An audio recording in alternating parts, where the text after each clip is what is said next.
Hello everyone, मैं आप सबकी प्यारी कोमल स्वागत करती हूँ आप सभी का हमारे आज के इस वीडियो में। आज के इस क्लास में हम देखेंगे कक्षा 10 हिंदी पद्यांश पर आधारित जो तीसरा चैप्टर था रसखान जी का, जिन्होंने कि लिखा है सवैये। इसकी हम करेंगे व्याख्या, वो भी बिल्कुल आसानी तरीके से, और आपको हमेशा याद रहेगा। अगर आप भी कक्षा 10 में पढ़ते हैं और आपको बोर्ड परीक्षा 2026 को देना है तो आज का ये वीडियो आपके लिए रामबाण सिद्ध होने वाला है, क्योंकि इसी वीडियो से आपके 3 अंक बिल्कुल पक्के हो जाएंगे।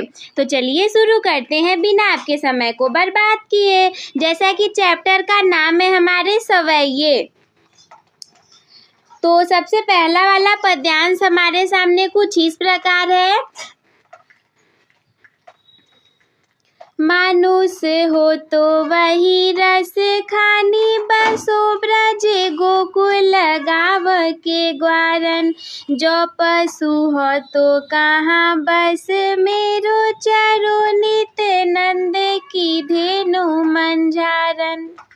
पाहुन हो तो वही गिरि को, जो धोकर धर पुरंदर धारन। जो खग हो तो बसेरो करो, मिली कालिंदी कुल कदम्ब की डारन। मानुष हो तो वही रस खानी, बसो ब्रज गोकुल गाँव के ग्वारन। अगर हम इसके संदर्भ की बात करेंगे तो संदर्भ आप कुछ इस प्रकार से लिखेंगे कि प्रस्तुत सवैया जो है ये हमारी पाठ्य पुस्तक के काव्य संकलन में संकलित रसखान के सवैये नामक पाठ से लिया गया है, और जिसके कवि रसखान जी हैं। चाहे तो आप लिख लीजिए रसखान जी के सवैये से उद्धृत है, या फिर सवैये नामक शीर्षक से लिया गया है, जिसके कवि रसखान जी हैं। और जब प्रसंग की बात करेंगे तो यहाँ पर कृष्ण भक्ति का सुंदर चित्रण किया गया है कि एक इंसान कृष्ण भक्त कैसा हो सकता है और कैसा वर्णन किया गया है। चलिए हम इसे देखते हैं। सबसे पहले ये जो मानुष है, इस मानुष का अर्थ होता है मनुष्य, जैसा कि नाम से ही स्पष्ट है कि ये जो मानुष है, इस मानुष का अर्थ होता है मनुष्य। क्या अर्थ होता है? इस मानुष का अर्थ होता है मनुष्य। इसके बाद अगला है ये ग्वारन। तो ग्वारन का अर्थ होता है ग्वालों ने। क्या अर्थ होता है? इस ग्वारन का अर्थ है ग्वालों ने। ग्वालों ने, ग्वालों ने। अगला है हमारे पास नेक्स्ट, इसमें है धेनु। धेनु मंझारन। धेनु का अर्थ होता है गाय और मझारन का अर्थ होता है मध्य में या फिर बीच में। धेनु मझारन यानी कि गायों के बीच में। पाहुन मतलब तो पत्थर होता है, गिरी मतलब पर्वत होता है। ये जो पुरंदर है, पुरंदर हम इंद्र जी को कहते हैं, इंद्र जी को। खग का अर्थ होता है पक्षी।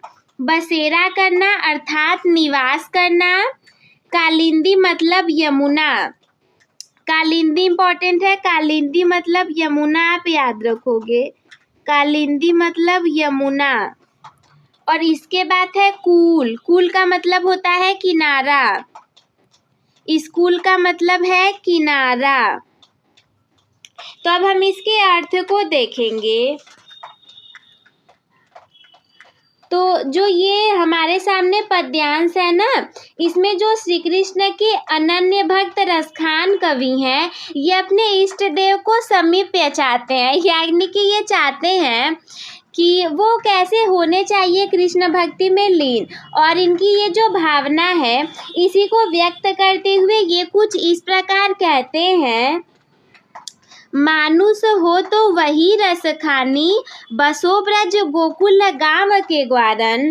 कहने का आशय ये है कि रसखान जी कहते हैं कि हे ईश्वर, अगर मैं मनुष्य जन्म में लूँ, अगर मैं मनुष्य बनूँ तो क्या हो कि ब्रज और गोकुल के ग्वालों के बीच निवास करूं, कि अगर आप मुझे मनुष्य बनाएं तो मुझे ब्रज और गोकुल के जो ग्वाल होते हैं उन्हीं के बीच में निवास स्थान दीजिएगा। जो पशु हो तो कहाँ बस मेरो, चरो नित नंद की धेनु मजारन। और यदि मैं पशु बन गया तो मेरे बस की तो बात नहीं है, लेकिन फिर भी मैं ये चाहूँगा कि मुझे आप ऐसा बनाइएगा ना कि मैं नंद की गायों के बीच में चरा करूं। अगर मुझे मनुष्य बनाइएगा तो मैं ब्रज और गोकुल गांव के ग्वालों के बीच में निवास करूं, और अगर आप मुझे पशु बनाएंगे तो मुझे नंद की गायों के बीच में चरने की आज्ञा दीजिएगा, ताकि मैं वैसा ही रहूं। पाहुन हो तो वही गिरी को, जो धोकर छत्र पुरंदर धारन। और यदि आपने मुझे पत्थर बना दिया, यदि मैं पत्थर बनूं तो मैं उसी पर्वत का पत्थर बनूं जब इंद्र भगवान द्वारा भयंकर वर्षा करने पर ना श्री कृष्ण ने छाता बना करके उसे अपने हाथ पर उठा लिया था। आपने भी अगर कोई स्टोरी देखी होगी या फिर कहीं पढ़ा होगा, तो जब इंद्र जी बहुत ज़्यादा बारिश कर रहे थे तो श्री कृष्ण जी ने उस पत्थर को अपने हाथ पे उठा लिया था। जो खग हो तो बसेरो करो मिली कालिंदी कुल कदम्ब की डारन। और यदि मैं पक्षी योनि में जन्म लूँ, यदि मैं पक्षी बनूं तो मैं उसी जमुना के किनारे अन्य पक्षियों के साथ मिल करके जो कालिंदी यानी कि जो यमुना नदी के किनारे जो कदम्ब का वृक्ष है उसी की डाल पे मैं निवास करूं। अब एक बार मैं फिर से इसकी व्याख्या को बता दूं। मानुष्य हो तो वही रस खानी, बसो ब्रज गोकुल गाँव के ग्वारन। जो पशु हो तो कहाँ बस मेरो, चरो नित नंद की धेनु मंजारन। पाहुन हो तो वही गिरी को, जो धोकर छत्र पुरंदर धारन। जो खग हो तो बसेरो करो मिली कालिंदी कुल कदम्ब की डारन। इस पद्यांश में जो श्री कृष्ण जी के अनन्य भक्त कवि रसखान हैं वो अपने इष्ट देव अर्थात श्री कृष्ण का सामीप्य चाहते हैं, और अपनी उसी भावना को व्यक्त करते हुए वे कहते हैं कि हे ईश्वर, यदि मैं अगले जन्म में मनुष्य बनूं तो ब्रज और गोकुल गांव में ग्वालों के बीच निवास करूं, और यदि पशु बनूं तो मेरे बस की बात नहीं है, फिर भी मैं ये चाहूँगा कि नित्य प्रति नंद की गायों के बीच में मैं चरा करूं। यदि ईश्वर आप मुझे पत्थर बनाइएगा तो उसी पर्वत का पत्थर बनाइएगा जिस पत्थर को जब इंद्र भगवान की भयंकर वर्षा हो रही थी तो श्री कृष्ण ने छाता बनाकर अपने हाथ में उठा लिया था, मुझे उसी पत्थर बनाइएगा उसी पर। और यदि इतना सब कुछ ना हो, आप मुझे पक्षी बनाना चाहें तो मुझे वही पक्षी बनाइएगा, मैं उसी जमुना की नदी के किनारे बाकी सारे पक्षियों के साथ मिल करके कदम्ब के वृक्ष पर निवास किया करूं, जहाँ पे श्री कृष्ण जी जाया करते थे। अगर हम इसमें बात करेंगे काव्य सौंदर्य की, तो बसो ब्रज गोकुल गांव अर्थात इसमें जो है ना अनुप्रास अलंकार है, और ये जो पंक्तियां हैं ये भक्ति भाव से अत्यंत ओतप्रोत हैं। तो पहला वाला पद्यांश आप लोग को क्लियर हो गया होगा। अब हम बढ़ेंगे सेकेंड वाले पद्यांश की तरफ, जो कि कुछ इस प्रकार है। दूसरा वाला पद्यांश इस प्रकार है। आजू गई ती भो रही हो, रस खानी रही होई नंद के भो नहीं। वो को जियो जुग लाख करोड़, जसोमती को सुख जात कयो नहीं। तेल लगाई लगाई के अंजन भोहे, बनाई बनाई ढीठो नहीं। डारी हमेल निहार निहारत वारत, जो चुचकारत छो नहीं। सबसे पहले हम इसके देखेंगे शब्दार्थ को। तो शब्दार्थ इसमें जैसे कि सबसे पहला ही हमारे सामने ये ढिठौनही है। इस ढिठौनही पता ही ये क्या होता है? तो ये जो ढिढोना है ना, हम उसको कहते हैं, ये काजल का टीका होता है जो कि बुरी नज़र से बचाने के लिए बच्चों को लगाया जाता है, उसी को हम कहते हैं। ये जो हमेलनी है, हमेलनी का अर्थ होता है गले का आभूषण अथवा कंठहार। और छौनही का मतलब होता है पुत्र। छौनही अर्थात छौनही का अर्थ होता है पुत्र। अब हम इसके देखेंगे संदर्भ। तो देखिए सेम रहेगा कि प्रस्तुत पद्य पंक्तियाँ काव्य संकलन में संकलित रसखान के सवैये नामक पाठ से ली गई हैं, जो कि ये भी लिख सकते हैं कि रसखान ग्रंथावली में संकलित हैं। प्रसंग की बात करें तो एक गोपिका नंद जी के घर जाती है ना, तो वो श्री कृष्ण जी के बाल सौंदर्य को देख करके घर लौटती है और उसी का वर्णन वो अपनी आंखों से कर रही है। एक गोपिका जाती है नंद के घर में और श्री कृष्ण जी को देखती है, फिर जब वो वापस आती है तो उसी का वर्णन कुछ इस प्रकार करती है। आजू गई ती भौ रही हो रसखानी रही हुई नंद के भौ नहीं। वो कहती है कि हे सखी, मैं आज प्रातःकाल नंद जी के घर गई थी और मैं वहाँ जा करके ना पूर्ण रूप से प्रेम के रस में डूब गई थी। वाको जियो जुग लाख करोड़ जसोमती को सुख जात कयो नहीं। नंद जी का वो लाल लाखों करोड़ों युगों तक जीवित रहे, मेरी तो यही कामना है।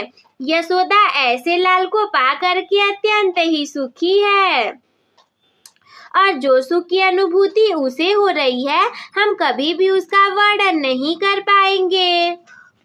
तेल लगाई लगाई के अंजन भौहें बनाई बनाई ढिठो नहीं। यानी कि यशोदा जी अपने बच्चे को तेल उपटन लगा करके, उनकी आँखों में अंजन अर्थात आँखों में काजल लगा करके और भौहों को सवार सवार करके उसके ऊपर एक ढिठौना बना देती हैं। जैसे कि माताएं अपने बच्चों को काला टीका लगाती हैं बचपन में बुरी नज़र से बचाने के लिए, उसी को हम ढिठौना कहते हैं। तो उसी को यशोदा जी कृष्ण जी के माथे पर लगा देती हैं ताकि उन्हें किसी बुरे व्यक्ति की नजर ना लग सके। दारी हमेलन निहार निहारत वारत जो छुचकारत छो नहीं। यशोदा अपने लाल के गले में कंठहार डालकर उसे ही देख देख करके अपने को नेछावर कर रही थी और अपने बच्चे को खिला रही थी, अपने बच्चे को पुचकार रही थी।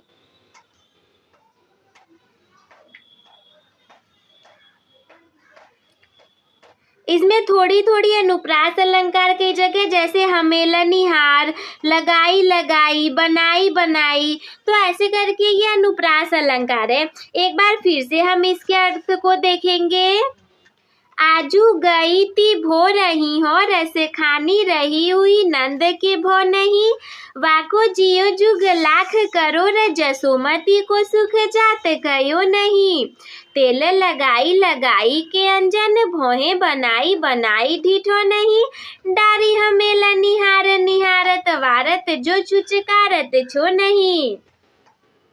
ये जो पद्यांश है इसमें एक गोपी जो रहती है वो नंद जी के घर जाती है और वहाँ श्री कृष्ण के बाल सौंदर्य को देख करके अपने घर वापस आती है और उसी का वर्णन वो कुछ इस प्रकार करती है। वो कहती है कि हे सखी, आज मैं प्रातःकाल नंद जी के घर को गई थी और वहाँ जा करके मैं पूर्ण रूप से प्रेम के रस में डूब गई थी। नंद जी का वो जो लाल है वो लाखों करोड़ों युगों तक जीवित रहे, मेरू तो केवल यही कामना है। और यशोदा ऐसे लाल को पाकर के अत्यंत सुखी और अत्यंत प्रसन्न हो गई है। उन्हें जिस सुख की अनुभूति हो रही है ना, हम यशोदा जी के उस सुख का वर्णन कदापि नहीं कर सकते। यशोदा जी अपने बच्चे को तेल उपटन लगा करके, उसकी आंखों में अंजन लगा करके, उसके भौहों को सवार करके और ऊपर एक काला ढिठौना भी बना दी है ताकि उसे किसी की नजर ना लगे। यशोदा अपने लाल के गले में कंठहार डाल करके, यानी कि उनके गले में माला को पहना करके, और उसे ही देख देख करके अपने को न्योछावर कर रही थी और तो और बच्चे को पुचकार रही थी। इसके बाद अगला पद्यांश हमारे सामने है अत्यंत ही सुंदर पद्यांश। धूरी भरे अति शोभित श्यामजू, तैसी बनी सिर सुंदर चोटी। खेलत खात फिरे अंगना, पग पैजनी बाजती पीरी का छोटी।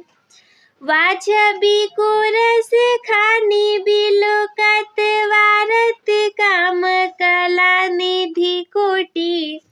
काग के भाग बड़े सजनी, हरि हाथ सोले गयो माखन रोटी। धूरी भरे अति शोभित श्यामजू, तैसी बनी सिर सुंदर चोटी।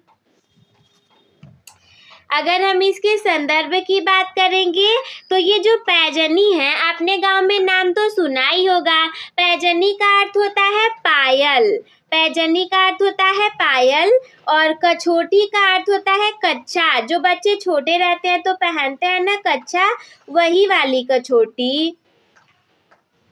इसके बाद है छवि। इस छवि का अर्थ होता है रूप अथवा सौंदर्य। इस छवि का अर्थ है रूप सौंदर्य। बिलोकत का अर्थ होता है देखते हैं। बिलोकत का अर्थ क्या है? बिलोकत का अर्थ है देखते हैं। और वारत का अर्थ होता है न्योछावर करते हैं। जैसे कहते हैं ना, मैं अपना तन मन धन सब तुम पे वार देती हूँ, अर्थात वारना का मतलब होता है न्योछावर करना। सजनी का अर्थ होता है सखी, सखी को वो सजनी कह रही हैं। संदर्भ देखेंगे तो सेम टू सेम रहेगा कि प्रस्तुत पद्यांश हमारी पाठ्य पुस्तक के काव्य संकलन में संकलित रसखान जी के सवैये से उद्धृत किया गया है। और जब हम इसके प्रसंग की बात करेंगे तो वो कुछ इस प्रकार रहेगा कि प्रस्तुत सवैये में जो कविवर रसखान जी हैं, उन्होंने श्री कृष्ण के बाल सौंदर्य का अत्यंत मनोहारी वर्णन किया हुआ है। तो जब हम इसके व्याख्या की बात करेंगे तो इसमें जो है ना, एक सखी दूसरी सखी से श्री कृष्ण के बाल सौंदर्य का वर्णन करते हुए कुछ इस प्रकार कहती है। धूरी भरे अति शोभित श्यामजू, तैसी बनी सिर सुंदर चोटी। अर्थात श्री कृष्ण धूल से भरे हुए अत्यधिक सुशोभित हो रहे हैं और उनके सिर पर अत्यंत सुंदर चोटी बनी हुई है। खेलत खात फिरे अंगना, पग पैजनी बाजती पीरी कछोटी। खेलत खात फिरे अंगना, वे अपने घर के आंगन में खेलते और खाते हुए घूम रहे हैं और उनके पैरों में पायल बज रही है और उन्होंने कच्छा पहना हुआ है, अर्थात पीले रंग का, पीरी कछोटी यानी कि पीले रंग का कच्छा पहना हुआ है। वाछबी को रस खानी बिलोकत, वारत काम कला निधि कोटि। श्री कृष्ण के इस सुंदरता को देख करके कामदेव भी अपनी करोड़ों कलाओं को न्योछावर कर देते हैं। हे सखी, काग के भाग बड़े सजनी, हरि हाथ सो ले गयो माखन रोटी। वो कहती है कि हे सखी, उस कौवे का भाग्य तो देखो, वो तो बड़ा ही भाग्यवान है, श्री कृष्ण के हाथ से माखन और रोटी छीन करके लेकर के चला गया। अगर हम इसके काव्य सौंदर्य की बात करेंगे तो प्रस्तुत पंक्तियों में रसखान जी ने श्री कृष्ण के बाल रूप का अत्यधिक मोहक चित्रण प्रस्तुत किया है। जब हम इसके खेलत खात पग पैजनी शोभित श्यामजू। इन सभी चीज़ों में अनुप्रास अलंकार है। और जब रस की बात करेंगे तो भक्ति रस हो जाएगा। गुण इसमें माधुर्य है, भाषा इसमें ब्रज भाषा का प्रयोग किया गया है। और जैसा है कि चैप्टर का नाम ही है सवैया, तो छंद इसमें सवैया है। एक बार हम फिर से इसकी व्याख्या करेंगे। धूरी भरे अति शोभित श्यामजू, तैसी बनी सिर सुंदर चोटी। खेलत खात फिरे अंगना, पग पैजनी बाजती पीरी कछोटी। वा छवि को रस खानी बिलोकत, वारत काम कला निधि कोटि। काग के भाग बड़े सजनी, हरि हाथ सोले गयो माखन रोटी।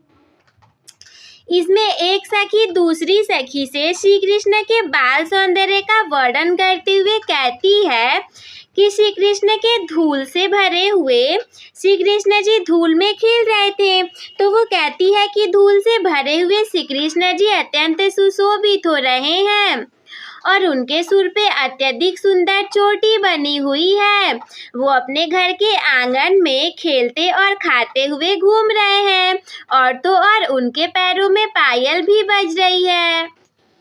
उन्होंने पीले कच्छे को पहना हुआ है। श्री कृष्ण की इस सुंदरता को देख करके कामदेव भी अपनी करोड़ों कलाओं को न्यौछावर कर देता है। हे सखी, वो कौआ तो बड़ा ही भाग्यवान है जो कि श्री कृष्ण जी के हाथों से मक्खन और रोटी को छीन करके लेकर के गया है। तो आई होप कि आप लोग को ये बहुत ही सुंदर सा पद्यांश समझ में आ गया होगा। अब हम देखेंगे अगले वाले पद्यांश को। अगला वाला पद्यांश जो कि हमारे सामने कुछ इस प्रकार है। जा दिन ते वह नंद को छुहरा, या बन धेनु चराई गयो है। मोही निताननी गोधन गावत, बेनु बजाई रिझाई गयो है। वादिन सो कछु टोना सो के, रस खानी ही में समाई गयो है। को न काहू की कानी करे, सिगरो ब्रज बीर बिकाई गयो है। सबसे पहले बात करेंगे हम इसके शब्दार्थ की। तो छोहरा का अर्थ होता है पुत्र। नंद को छोहरा यानी कि नंद जी का पुत्र। छोहरा का अर्थ हम लिखेंगे पुत्र। इसके बाद अगला है कि धेनु। धेनु मतलब तो गाय हम लोग जानते ही हैं। धेनु के बाद बेनु यहाँ पे है। बेनु का अर्थ होता है बंसी। बेनु का अर्थ होता है बंसी। इसके बाद यहाँ पे है टोना। टोना मतलब होता है जादू। टोना मतलब होता है जादू। और ये कानी यहाँ पे है। इस कानी का मतलब है मर्यादा का पालन। कानी अर्थात होता है मर्यादा का पालन। कानी अर्थात मर्यादा का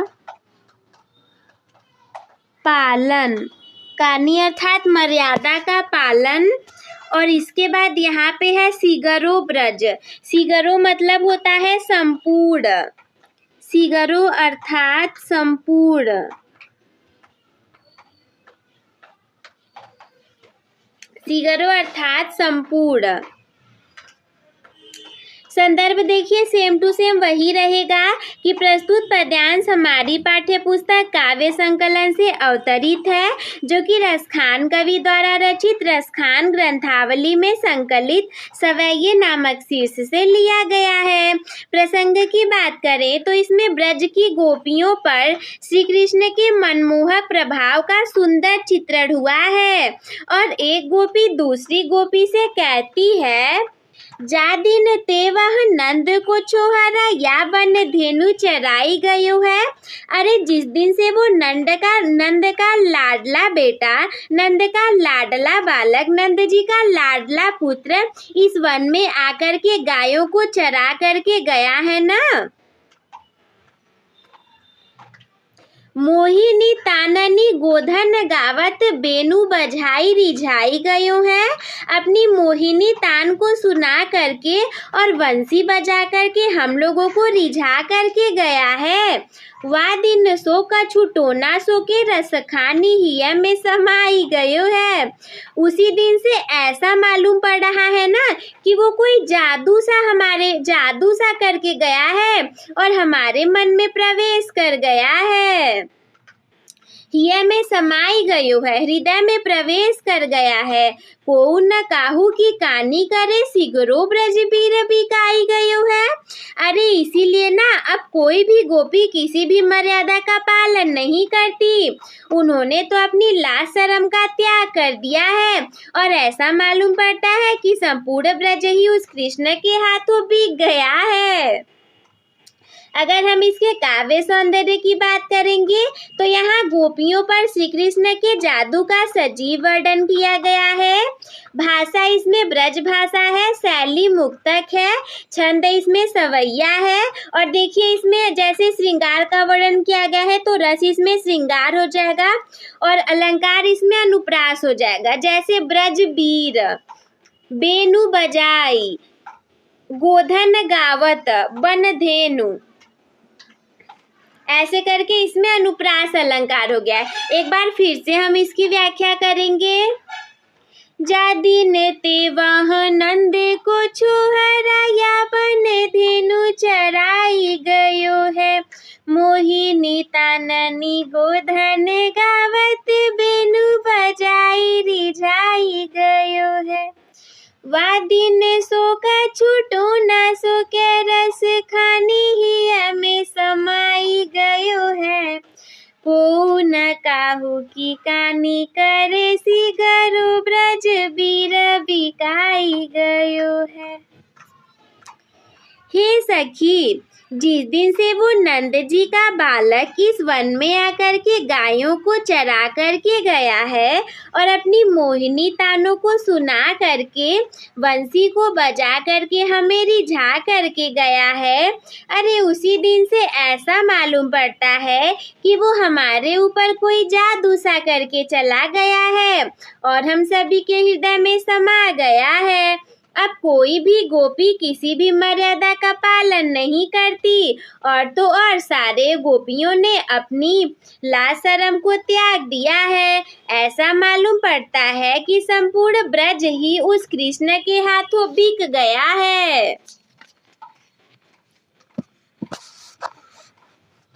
अब इसके बाद हम अगले वाले पद्यांश को देखेंगे जो कि कुछ इस प्रकार है।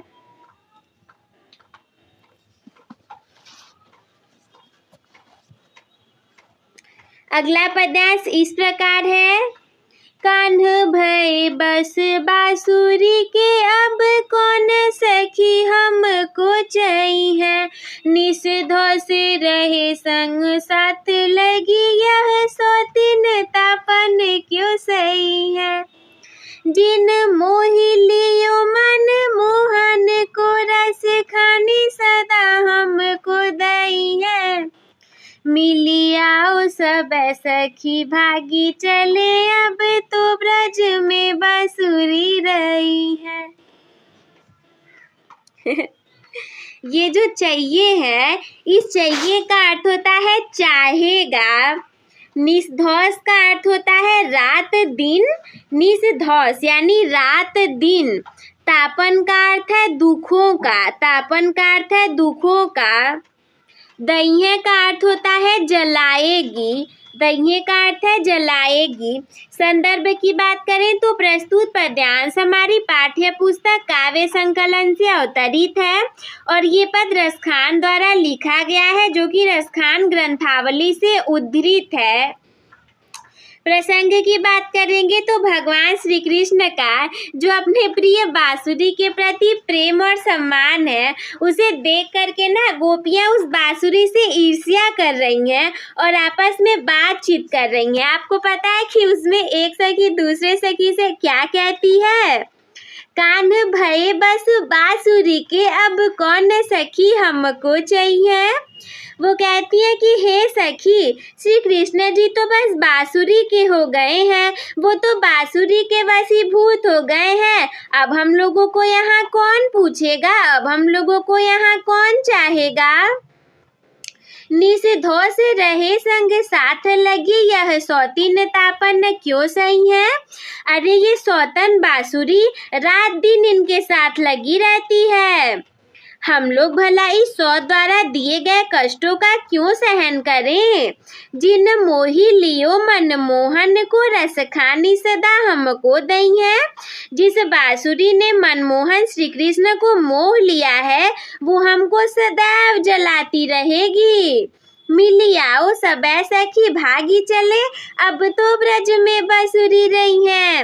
इसीलिए आओ सखी, हम सभी मिलकर ब्रज को छोड़ कर के भाग चले, अब तो ब्रज में केवल बांसुरी ही रहेगी। अब हम लोगों का यहाँ क्या ही काम है। ये जो पद है ना, इसमें गोपिकाओं की सौतिया का, सौतन के प्रति ईर्ष्या का और डाहने का बड़ा ही स्वाभाविक चित्रण किया गया है। कोई भी स्त्री हो अपनी सौत को कभी बर्दाश्त नहीं कर सकती, वैसे ही गोपियां भी अपनी सौत का इसमें वर्णन करती हैं, तो उसी का स्वाभाविकता सा वर्णन है। संग साथ अनुप्रास अलंकार। अब हम इसकी एक बार पुनः व्याख्या करेंगे। कान भये बस बांसुरी के, अब कौन सखी हमको छई है। निषधोष रहे संग साथ लगी, यह सौतीन तापन क्यों सही है। जिन मोही लियो मन मोहन को, रस खानी सदा हमको दई है। मिली आओ सब सखी भागी चले, अब तो ब्रज में बांसुरी रही है। भगवान श्री कृष्ण जी का बांसुरी के प्रति जो प्रेम और सम्मान है, उसे देख करके गोपियां बांसुरी से ईर्ष्या कर रही हैं और आपस में बातचीत कर रही हैं। एक गोपिका दूसरी गोपी से कहती है कि हे सखी, कन्हैया तो अब बांसुरी के वशीभूत हो गए हैं, अब हम लोगों को यहाँ कौन चाहेगा। ये सौत बांसुरी ना दिन रात इनके साथ लगी रहती है, हम लोग भला इस सौत द्वारा दिए गए कष्टों को क्यों सहन कर जाएं। जिस बांसुरी ने मनमोहन जी को मोह लिया है, वो हमको सदैव जलाती रहेगी। एक काम करते हैं हम लोग ना, चलो साथ मिलकर के ब्रज को छोड़ कर के भाग चलते हैं, क्योंकि अब तो ब्रज में केवल बांसुरी ही रहेगी। अब हम लोगों का यहाँ क्या ही काम है। एक आखिरी पद्यांश आप लोगों के सामने इस प्रकार है। मोर पखा सिर ऊपर राखियो, गुंजे की माल गरे पहिरोंगी। ओढ़ी पीताम्बर ललकुटी, बने गोधन ग्वारन संग फिरोंगी। भाव तो वो ही मेरो रस खानी, सो तेरे कहे सब स्वांग करूंगी। या मुरली मुरली धर किया धरान धरिया धरान धरूंगी। देखिए जो ये है मोर पखा। मोर पखा का अर्थ होता है मोर का पंख, जैसे कि नाम ही से पता चल रहा है। गुंज का मतलब होता है घुंघची।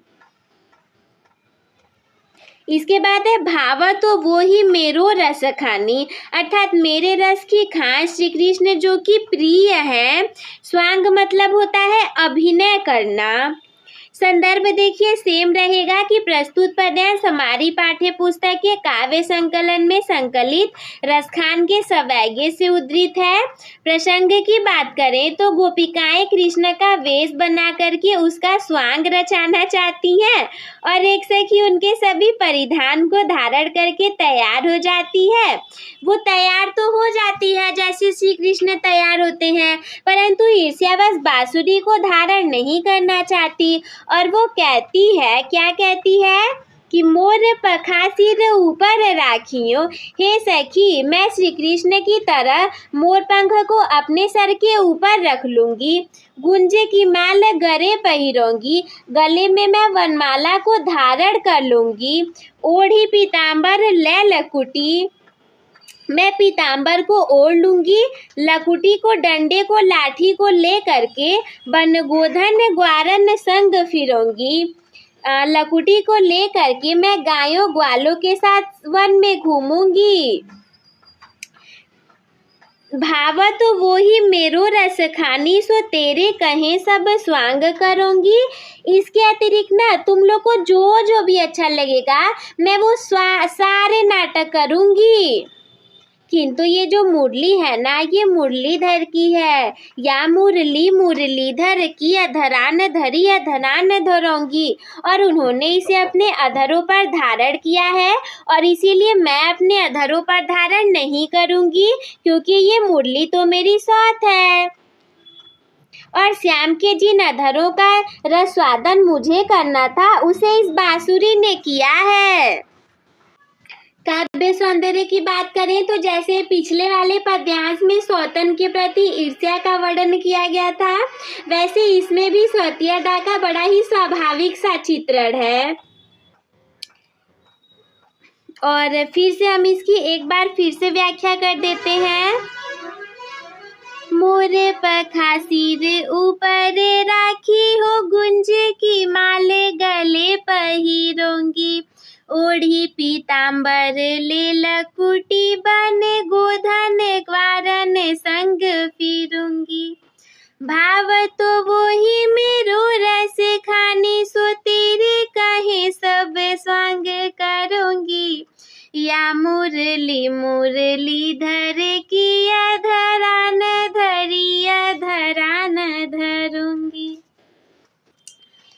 इसमें जो गोपिकाएं हैं वो कृष्ण जी का वेश बना करके उनका नाटक करना चाहती हैं, उनका स्वांग रचाना चाहती हैं, उनका अभिनय करना चाहती हैं कि जैसे जैसे श्री कृष्ण जी तैयार होते थे वैसे वैसे मैं भी हो जाऊंगी। तो इसमें जो एक सखी है वो उनके परिधान को, उनके वस्त्र को पहन के तैयार हो जाती है, परंतु ईर्ष्यावश ना बांसुरी को धारण नहीं करना चाहती। वो क्या कहती है कि हे सखी, मैं मोर के पंख को तो अपने सिर पर रख लूंगी, गले में माला को भी धारण कर लूंगी, पीताम्बर को भी ओढ़ लूंगी और लकड़ी को, लाठी को ले करके ग्वालों के साथ वन में घूमूंगी। और इसके अतिरिक्त ना तुम लोग को जो भी अच्छा लगेगा मैं वो सारे नाटक करूंगी, परंतु स्मरण रखना कि ये जो मुरली है ये तो मुरलीधर की है और उन्होंने इसे अपने अधरों पर धारण किया है, अपने होठों पे से लगाया है। मैं इसे अपने होठों पे नहीं लगाऊंगी, ये तो मेरी सौत है ना। श्याम के जिन अधरों का रसवादन मुझे करना था उसे तो इस बांसुरी ने किया है। तो आई होप मेरे प्यारे साथियों की सवैये का व्याख्या आप लोग को बहुत पसंद आया होगा। ये बहुत अच्छा सा भी है, रस खान जी का बहुत सुंदर पंक्तियां हैं, अत्यंत सुंदर व्याख्या भी है। मुझे तो काफ़ी ज़्यादा पसंद है। आप लोग को कितना पसंद है आप लोग हमें कमेंट बॉक्स में बता सकते हो। तो हम मिलते हैं आपसे किसी अगले वीडियो में, तब तक के लिए मस्त रहिए, स्वस्थ रहिए, व्यस्त रहिए। आप सभी हंसते खेलते और मुस्कुराते रहिए।